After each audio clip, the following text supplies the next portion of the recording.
Hello बच्चों, ये जो कल हमारा टेस्ट हुआ था प्रैक्टिस टेस्ट, उसका सॉल्यूशन एक बार शेयर कर रहा हूँ मैं। आप इसको एक बार अच्छी तरह गो थ्रू कर लीजिए। क्वेश्चन का जो लेवल था आपने देखा होगा, बहुत नॉर्मल था, बेसिक लेवल था। बट कुछ बच्चों की गलती हुई है, मतलब अच्छा परफॉर्मेंस नहीं कह सकते था। मतलब ओवरऑल मैं सोच रहा था कि हर बच्चे के मार्क्स और अबाउट 90% आएंगे, बट ऐसा नहीं हुआ। तो एक बार इसका सॉल्यूशन देख लेते हैं, इसको इम्प्रूव करिए सॉल्यूशंस को देख के अपने कंसेप्ट को, और अगला टेस्ट जल्दी लेंगे ताकि आपकी परफॉर्मेंस बढ़िया हो सके। अगर आपने ध्यान से क्वेश्चन को देखें, यहाँ पूछा हुआ है find the 10th term of the sequence. अब सबसे पहले हमें श्योर होना पड़ेगा कि AP है कि GP है। बट यहाँ पे काम आसान हो जाता है क्योंकि हमारे सिलेबस में GP सीरीज़ ही है, तो श्योरली ये GP होगी। बट एक बार हम कंफर्म कर लेते हैं GP है कि नहीं। तो GP सीरीज़ को कैसे कंफर्म करेंगे हम? सेकेंड टर्म और फर्स्ट टर्म का जो रेशियो है वो अगर हम देखें ध्यान से 0.5/1, तो 0.5 आ रहा है, राइट। और अगर हम थर्ड टर्म को सेकेंड टर्म से डिवाइड करें तब देखें क्या आ रहा है, तो 0.25 और 0.5। इसको कैलकुलेट कर तो क्या आ जाएगा, ऑब्वियसली देखिए। इसको हम और थोड़ा सा क्लियर कर सकते हैं कि अगर आपको कन्फ्यूजन हो तो 25 में 50 है, राइट। अगर मैं डेसिमल हटा दूँ तो ये 1/2 और 1/2 अगेन 0.5 आता है। तो इसका मतलब ये GP सीरीज़ हो गई। और अगर ये GP सीरीज़ है तो इसका कॉमन रेशियो भी हमारा यहीं से निकल गया, 0.5 है ना, 0.5 हो गया। अब हमारे पास R आ चुका है। सीरीज़ की फर्स्ट टर्म हमें पता है 1 है, तो हमसे पूछा गया था 10th टर्म बताओ। तो 10th टर्म बेसिकली क्या हो जाएगी हमारे पास, 10th टर्म का फॉर्मूला होता है A × R⁻n - 1, nth टर्म का फॉर्मूला होता है। तो यहाँ पे हम 10th टर्म कैसे निकाल सकते हैं, n को 10 पुट करके। तो जब आप n को 10 पुट करेंगे तो आ जाएगा हमारे पास A × R⁻9, यानी 1 × 1/2 क्योंकि R जो है 0.5 है और इसको हम 1/2 लिख सकते हैं। और 1/2 को जब आप डिवाइड करेंगे 9 टाइम्स तो ये आ जाएगा आपके पास 512, राइट। अब इसको डिवाइड करोगे आप तो आप क्लियरली देखोगे कि आपका आंसर ये आ रहा है, राइट। तो यहाँ पे ये ऑप्शन मैंने डेसिमल में इसलिए दी थी कि डिवीजन भी आपको आ सके, तो डिवाइड करके आप देख लेंगे, बट कंसेप्ट मेन GP का था। नेक्स्ट कंसेप्ट पे चलते हैं। यहाँ पे बोला गया था कि these 3 terms are in AP as well as in GP। और हमने क्लास के अंदर भी पढ़ा था कि अगर 3 नंबर AP में और GP में हो जाते हैं, कि इफ़ आई एम सेइंग कि ABC are in AP as well in GP, so उसकी एक ही कंडीशन होती है कि वो तीनों बराबर होने चाहिए। तो यानी यहाँ पे हम ये कहना चाह रहे हैं कि 2x - 1 इज इक्वल टू 5 है, and that is equal to 3y - 1। तो इसका मतलब है अगर मैं इन दोनों को कंपेयर करूँगा तो यहाँ से आ जाएगा 2x = 6, क्योंकि 1 को उससे ले गए, तो x मेरे पास आ गया 3। और अगर मैं इन दोनों को कंपेयर करूँगा तो 3y = 6 आ जाएगा, तो y आ जाएगा 2। तो मेरे पास x की वैल्यू भी आ चुकी है, y की वैल्यू भी आ चुकी है, और हमसे पूछा गया था x + y बताओ। तो x हमारा 3 है, y हमारा 2 है, और साथ में +1 कर दिया, तो यानी इसका आंसर कितना आ जाएगा, 6। तो ऑप्शन नंबर D करेक्ट हो जाएगी, राइट। अब ये पूछा हुआ इस सीरीज़ का प्लस साइन दिया हुआ, मतलब डायरेक्टली समी की बात करें तो हमसे बोला कि अप टू इन्फिनिटी निकालो। इसका मतलब क्या है, हमने अभी तक क्या पढ़ा था कि हम इनफाइनाइट GP का सम निकाल सकते हैं, बट उसके लिए हमें क्या श्योर होना चाहिए। एक बात तो फॉर्मूले की बात करते हैं, सम ऑफ इनफाइनाइट GP का फॉर्मूला होता है A/1 - R। तो पहले हमें R चेक कर लें कि क्या ये GP बन रही है कि नहीं बन रही। तो जब आप इसको सेकेंड टर्म को फर्स्ट से डिवाइड करोगे तो R कितना आ जाएगा, 0.5। बिल्कुल सेम क्वेश्चन जो अभी हमने फर्स्ट की बात करी। सेकंड को थर्ड को सेकंड से डिवाइड करोगे 0.25/0.5, ये भी वही आ रहा है 1/2। इसका मतलब GP सीरीज बन रही है। और इनफाइनाइट GP में हमने पढ़ा था कि सम हम तब निकाल सकते हैं जब R हमारा -1 और 1 के बीच में लाई करे, तो ये लाई कर रहा है तो हम यह फॉर्मूले में पुट कर देंगे, तो हमारे पास आ जाएगा सम ऑफ इन्फिनिटी का फॉर्मूला ए है सीरीज़ की फर्स्ट टर्म, R हमारे पास आ चुका है हाफ, तो जब इसको सॉल्व करेंगे तो आ जाएगा 1/2, और जब इसको ऊपर ले जाएंगे तो आ जाएगा 2। तो हमसे सम पूछा गया था तो इसका आंसर 2 आ जाएगा। यहाँ ही कह रहा है कि how many terms are there in the sequence, और यहाँ पे थोड़ा सा मिस प्रिंट था, यहाँ 16 है होना चाहिए, राइट। तो 16 होगा, अदरवाइज़ यहाँ पे ना आप पहली 2 टर्म से भी, पहली 3 टर्म से भी चेक कर सकते हैं GP सीरीज़ है। कैसे GP सीरीज़ है, अगर आप सेकेंड टर्म को फर्स्ट से डिवाइड करेंगे तो रेशियो आ रहा है 4/2 विच इज़ 2, और अगर आप थर्ड टर्म को सेकेंड टर्म से डिवाइड करोगे तब भी कॉमन रेशियो आ रहा है 2, तो ये जीपी सीरीज़ बन गई, राइट। अब जीपी सीरीज़ है और हमें नहीं पता कितनी टर्म्स आ रही है, बट यहाँ पे लास्ट टर्म दी हुई है, तो हम लास्ट टर्म जो है 2048 को मान लेंगे एन टर्म है कि भी लेट दे रहा है एन टर्म्स और ये एन नंबर पे आ रही है, तो इसको लिख देंगे a इंटू आर की पावर n-1। ए हमारा सीरीज़ की 2 है टर्म, आर भी हमारा 2 आ चुका है यहाँ से, ये देख लीजिए आर हमारा 2 आ चुका है ना, ये आर ही होता है, तो आर हमारा 2 आ चुका है, तो यहाँ पुट कर देंगे तो 2 की पावर n-1, तो बेसिकली ये हो गया आपके पास 2 की पावर n, क्योंकि अगर इन दोनों की बेस सेम है, या अगर आप देखें यहाँ पे 2 की पावर 1 है और यहाँ पे 2 की पावर n-1 है, तो पावर ऐड हो जाएगी, तो 2 की पावर n आ जाएगी एक्सपोनेंट की प्रॉपर्टी से, तो 2 की power n is equal to 2048 हो गया। अब 2048 को हम क्या लिख सकते हैं, हम लिख सकते हैं 2048 को 2 की पावर 11, आप इसकी प्राइम फैक्टराइजेशन करेंगे तो पता चल जाएगा, तो कंपेयर किया पावर्स को, बेस सेम है, तो n आ गया 11, इसका मतलब क्या हो गया, इस सीरीज़ के अंदर 11 टर्म आएंगी क्योंकि 2048 11th नंबर पे आ रहा है।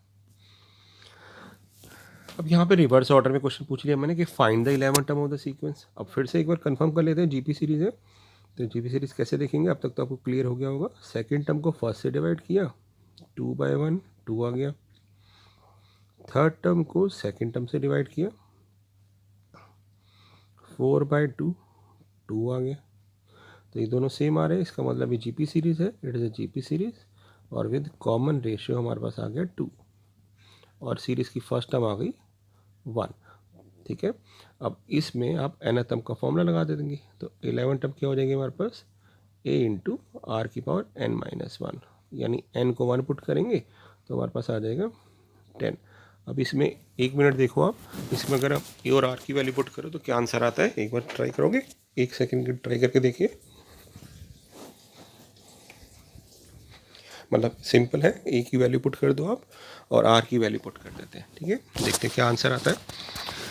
तो a हमारा 1 है और r हमारे पास 2 है, तो इसकी वैल्यू 2 की पावर 10 हो जाएगी एक तरह से, और 2 की पावर 10 एक स्टैंडर्ड रिजल्ट होता है, कंप्यूटर्स में पढ़ा होगा आपने, बिट्स एंड बाइट्स, तो इसका आंसर आ जाएगा 1024, राइट। अब चलते हैं लास्ट क्वेश्चन की तरफ। ये क्वेश्चन दिया गया था बाइनोमियल थ्योरम से। हमने बाइनोमियल के अंदर पढ़ा था कंसेप्ट, आपको मैक्सिमम मोस्टली ये कंसेप्ट लगाना है कि जब भी a plus B binomial expansion होता है तो इसकी पावर अगर n है तो इसमें नंबर ऑफ टर्म्स n+1 आती है, राइट। ये हमने क्लास के अंदर किया था कि नंबर ऑफ टर्म्स कितनी आती है, जितनी भी पावर होती है ना उससे एक ज़्यादा, बट वो बाइनोमियल के अंदर होता है, ध्यान रखना है वो बाइनोमियल बनना चाहिए, यानी a प्लस बी की पावर n होना चाहिए। तो इस कंसेप्ट को अगर हम यहाँ लगाएं तो ये तो बाइनोमियल है, तो इसका आंसर कितना आ जाएगा नंबर ऑफ टर्म्स, तो हम कहेंगे इसका नंबर टर्म्स आ जाएगा 21 + 1 विच इज़ 22, यानी पहले का आंसर तो वो डायरेक्ट था, और ये सारे मैंने 2 मार्क्स के लिए क्वेश्चन दिए थे, राइट। अब चलते हैं बी पार्ट के ऊपर। अगर आप भी देखिए ध्यान से तो अभी right now it is not seeing कि हम ऐसे नहीं देख पा रहे कि a प्लस बी की फॉर्म है, बट अगर हम ध्यान से गौर करें तो यहाँ पे अगर आप ध्यान से देखें 1 + 2x + x², ये तो बेटा कोई फॉर्मूला बन रहा है। अगर आप इस पार्ट को देखो, इस पार्ट को, तो ये तो कोई फॉर्मूला बन रहा है, a² + b² + 2ab, राइट। तो ये किस चीज़ का फॉर्मूला बन रहा है, a + b का होल स्क्वायर का। तो हम कह देते हैं कि ये बन गया हमारे पास अंदर वाली टर्म x + 1 का होल स्क्वायर, और बाहर पावर 10 चल रही है, तो अब ये पावर आपस में मल्टीप्लाई हो जाएगी, तो हमारा आंसर आ जाएगा x + 1 की पावर 20। अब ये बाइनोमियल बन चुका है और बाइनोमियल बन गया है, तो इसकी नंबर टर्म्स कितनी आ जाएंगी, 21, फिर से सेम, राइट, सेम लॉजिक से, राइट। अब अगर आप सी पार्ट के अंदर ध्यान से देखें तो सी पार्ट ये भी कोई फॉर्मूला बन रहा है, a³ - b³ + 3a² b और फिर 3ab², तो यानी ये अंदर वाली टर्म बन रही है 1 - x³ और बाहर पावर 7 है, तो फिर से पावर मल्टीप्लाई हो जाएगी, तो ये बन गया हमारे पास 1 - x की पावर 21। अब अगर पावर 21 आ गया तो नंबर टर्म्स कितनी आएंगी इसके अंदर, एक ज़्यादा, तो 21 + 1 22 आंसर आ जाएगा, राइट। तो पहले 3 क्वेश्चन तो बहुत डायरेक्ट क्वेश्चन थे, राइट। अब इसी में चलते हैं डी पार्ट के ऊपर। डी पार्ट के लिए मैंने एक फॉर्मूला बताया था क्लास के अंदर कि अगर हमारे पास ट्राइनोमियल आ जाए, इवन दो हमारे सिलेबस में बाइनोमियल ही है, बट ट्राइनोमियल का भी कंसेप्ट हमें पता होना चाहिए कि अगर ऐसा एक्सप्रेशन है तो इसके अंदर नंबर टर्म्स होती हैं n+1 into n+2 divided by 2। तो यहाँ पे जो ट्राइनोमियल दिख रहा है आप देख लो, है ना।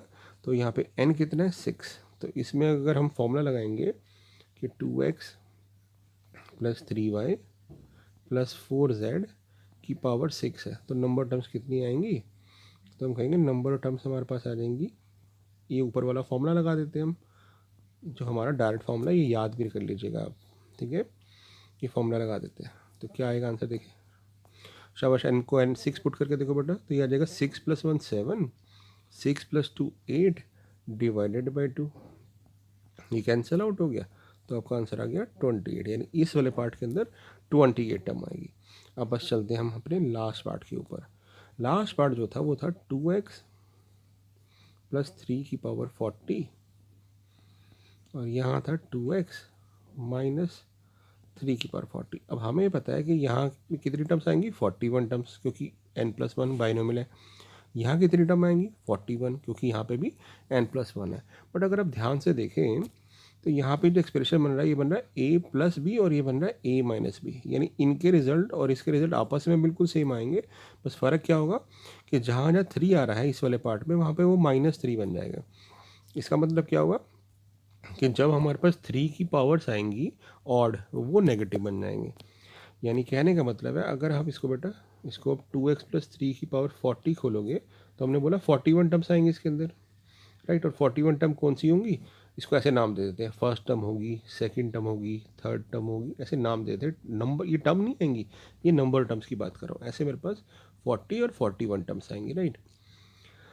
अब जब हम 2x - 3 की पावर 40 खोलेंगे तो क्या फ़र्क होगा, यही सेम टर्म आएंगी, इसी ऑर्डर में टर्म आएंगी, बट 3 की पावर पहले वाले में 0 होगी, है ना, क्योंकि बाइनोमियल में कैसे एक्सपेंशन खोलते हैं हम, सेकंड वाले की पावर 0, फिर 1, फिर 2, ऐसे। तो फर्स्ट वाली टर्म तो सेम रहेगी, बट सेकंड वाली नेगेटिव होगी, थर्ड वाली सेम रहेगी, फोर्थ वाली नेगेटिव होगी, फिफ्थ वाली सेम रहेगी, सिक्स वाली नेगेटिव आएगी। ऐसे करते करते अगर आप ध्यान से नोटिस करो तो इवन टर्म्स नेगेटिव आ रही है, ऐसे ये -40 हो जाएगी, 41 हो जाएगी। तो आप नोट करोगे सारी इवन टर्म्स कट गई, सारी इवन टर्म्स आपस में कट जाएगी, क्योंकि हम ऐड कर रहे हैं। तो हमारे पास कितनी टर्म्स बचेगी, और ये टर्म सारी डबल हो जाएंगी ना, ये सब टर्म डबल हो जाएगी। तो डबल को हम डबल काउंटिंग तो करेंगे नहीं, क्योंकि वो लाइक टर्म है। तो आप इसको ऐसे समझ सकते हो कि टोटल 41 टर्म्स थी, इसके अंदर 21 ऑड थी और 20 इवन थी, है ना। 20 इवन, क्योंकि आधे आधे बटेंगे और लास्ट में फिर से ऑड आ रही है। 40 तक आधे आधे बट रहे हैं और फिर लास्ट में ऑड आ रही है। तो इवन टर्म तो सारी कट गई, तो हमारे पास बची कितनी ऑड टर्म्स। तो इस वाले पार्ट का आंसर आ जाएगा कि इस वाले के अंदर कितनी टर्म्स है, वो पूछ रहा था हमसे, क्वेश्चन पूछा गया कि कितनी टर्म्स आ रही है, तो हम कहेंगे 21। अगर बाई चांस यहाँ पे आंसर माइनस हो जाता तो आंसर आता 20, क्योंकि इस बार ऑड टर्म कट जाती और इवन टर्म बच जाती, राइट। तो बस यही क्वेश्चन थे, इनको आप रिवाइज कर लीजिएगा और फिर से दोबारा टेस्ट लेंगे प्रैक्टिस के लिए, ठीक है बेटा। Thank you.